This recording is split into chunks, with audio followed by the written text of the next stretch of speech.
I'm Dan Farber, editor at CNET, and I'm joined by Tom Stocky, the product manager for Graph Search at Facebook, and Lars Rasmussen, who runs the engineering group at the team. Welcome. Yeah, thanks for having us. So Graph Search launched yesterday, and it's an early beta version of the product. It's going to be in beta for months.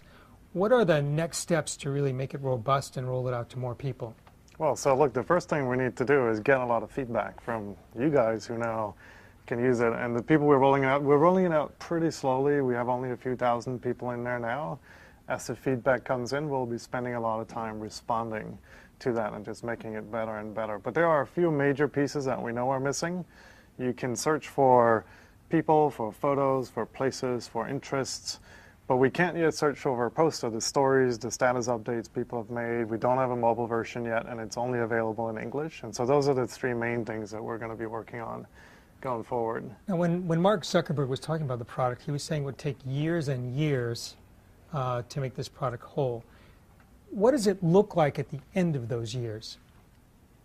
That's a really hard thing to predict. I mean, we have some idea of where we want to go, and like Lars mentioned, there's a few things we know we want to work on. But to be honest, like, the thing that's going to be most interesting to us is to see how people use it, to see what they complain about it, to see what they want it to do that it can't do. But you must have a roadmap that says, you know, beyond doing posts and beyond doing languages and also, as well as the open graph, so that you can bring all the data from those applications into play.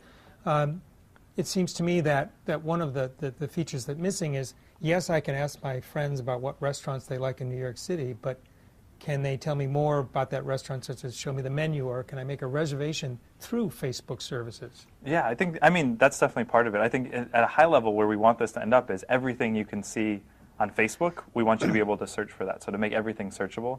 And like you were saying, I mean, there's a lot of stuff that isn't there about restaurants and places and other pages. And maybe now those guys have a reason to fill that stuff out. Lars, on the technical side, what are the big challenges you're facing? They say that there's 240 billion photos, a trillion connections, a billion users. How do you take all that massive data and turn it into something that a natural language query can deliver a straight answer on?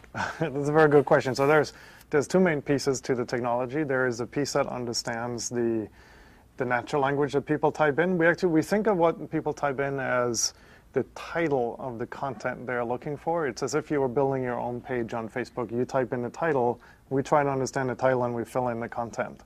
And that's one challenging piece, is as we cover more content areas, we have to grow this piece to understand more kinds of these titles here. And so that's one thing. The other thing is that then once we've understood what the title is, and we have to then answer the question, and we have to do it fast, and we have to do it in a way that respects all of the privacy settings and all of that data.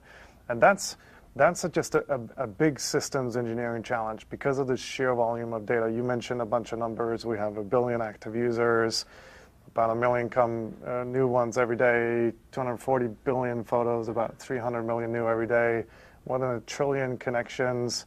I mean, the numbers are just huge. And also, we want it to be so that if you go and upload a photo or you go tag someone in a photo, you should be able to search for that right away.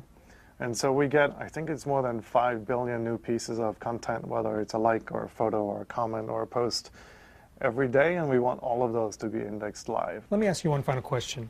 People are always saying, well, this is going to be going up against Google.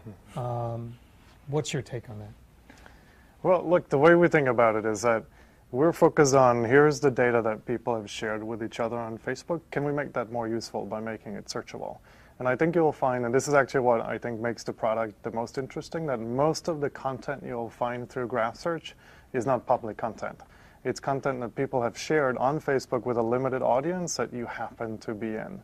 And so as a result, I think if you compare any web search engine to Facebook's Graph Search, there's very little overlap in the data that we're actually searching for. They're really very different products. Okay, well, thanks very much, both of you. Yeah, thank you. Thanks. For CNET, I'm Dan Farber. Thanks for watching.